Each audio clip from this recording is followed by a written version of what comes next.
साथियों, आप सभी का इस प्लेटफॉर्म पर स्वागत है। हम लोग यहाँ पर Bihar police subordinate services commission BPSSC के तहत जो इन्फोर्समेंट सब इंस्पेक्टर ESI या प्रवर्तन अवर निरीक्षक की वैकेंसी का जो प्रारंभिक परीक्षा 6 दिसंबर 2020 को संपन्न कराई गई है, जो कि बिहार के परिवहन विभाग के अंतर्गत वैकेंसी निकाली गई थी, उसके कट ऑफ के बारे में यहाँ पर हम लोग चर्चा करेंगे। तो सबसे पहले इस पेपर के बारे में थोड़ा सा देख लें। ये जो पद की वैकेंसी आई थी, तो इसमें कुल टोटल जो पद की वैकेंसी आई थी वो 212 पदों के लिए आवेदन मांगे गए थे, जिसमें से अनरिजर्व कैटेगरी के लिए 84 पद रिजर्व हैं, BC अर्थात OBC के लिए वहाँ पे 25, इकोनॉमिकली बैकवर्ड के लिए 38 पद थे, WBC ओमन बैकवर्ड के लिए 7 पद थे, EWS के लिए 22 और वहीं SC के लिए 34 सीटें रही हैं और ST के लिए 2 सीटें आरक्षित रही हैं। अब यदि परीक्षा के कितने चरणों में होना इसको देखें तो ये परीक्षा जो है 2 चरणों में होनी, एक प्रारंभिक परीक्षा, एक मुख्य परीक्षा। प्रारंभिक परीक्षा में जैसा कि आप लोगों ने पेपर दिया तो यहाँ पर एक ही प्रश्न पत्र था जिसमें 100 प्रश्न थे और 200 अंकों का था, जबकि जो दूसरी परीक्षा होगी जो मुख्य परीक्षा कहलाएगी उसमें 2 पेपर होंगे, सामान्य हिंदी, सामान्य अध्ययन। सामान्य हिंदी 100 प्रश्नों का होगा, 200 अंकों का, और उसमें आपको 30% अंक लाने अनिवार्य हैं, मतलब आपका क्वालिफाइंग नेचर का है, उसके नंबर आपके मेरिट में नहीं जुड़ने हैं। जब आपका वो 30% कट ऑफ आप क्लियर करेंगे तभी आपका सामान्य अध्ययन का प्रश्न पत्र जांचा जाएगा। और सामान्य अध्ययन में भी 100 प्रश्न होंगे 200 अंकों के, और दोनों ही चरणों में प्रारंभिक और मुख्य परीक्षा दोनों में ही आपके नेगेटिव मार्किंग होना है। नेगेटिव मार्किंग कितनी रहनी है?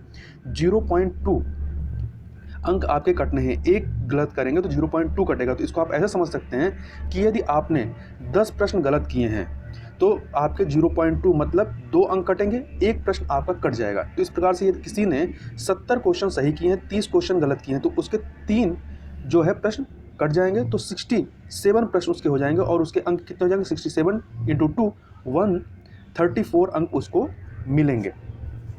तो ये था पेपर का प्रारूप।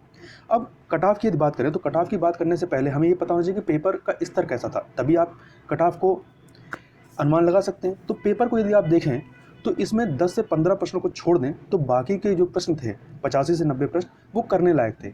आप ये नहीं कर सकते कि आपने उसको पढ़ा नहीं है। 10 से 15 क्वेश्चन ऐसे थे कि जो थोड़े से कन्फ्यूजिंग नेचर के थे। तो इस प्रकार से आप कह सकते हैं कि यह जो पेपर था आपका मॉडरेट नेचर का था। अब थोड़ा सा कट ऑफ की तरफ आते हैं। तो इसमें जो कट ऑफ मेरे हिसाब से अनरिजर्व कैटेगरी का कट ऑफ होगा वो 71 ±2 मेल के लिए, पुरुषों के लिए 71 ±2 जिसका है उसका होने के पूरे चांसेस हैं। वहीं फीमेल कैटेगरी में इसमें देखें अनरिजर्व कैटेगरी में तो 60 ±2 आप देखेंगे तो यहाँ पे 10 से 11 नंबर का जो है मेल और फीमेल में डिफरेंसेस रहता है। वहीं पे यदि आप OBC मेल में देखेंगे, BC मेल में, तो आप इसमें कह सकते हैं कि 65 ±2 अंक जाने की पूरी संभावना है। और फीमेल कैटेगरी में BC फीमेल में आपका जो है ये 55 ±2 हो सकती है। और वहीं EBC इकोनॉमिकली बैकवर्ड जो क्लास है उसमें जो मेल कैटेगरी है उसका जो कट ऑफ है वो यदि 59 ±2 किसी का है तो उसका होने की संभावना पूरी है। और वहीं इसी में आपका फीमेल कैटेगरी का कितना हो सकता है? तो इसमें 50 ±2 जिसका है। अब EWS कैटेगरी की बात करें तो EWS में मेल कैटेगरी में आपका 66 ±2, और वहीं पर इसमें EWS में फीमेल की यदि बात करें तो फीमेल में यदि किसी का 55 ±2 है तो उसके चांसेस हैं।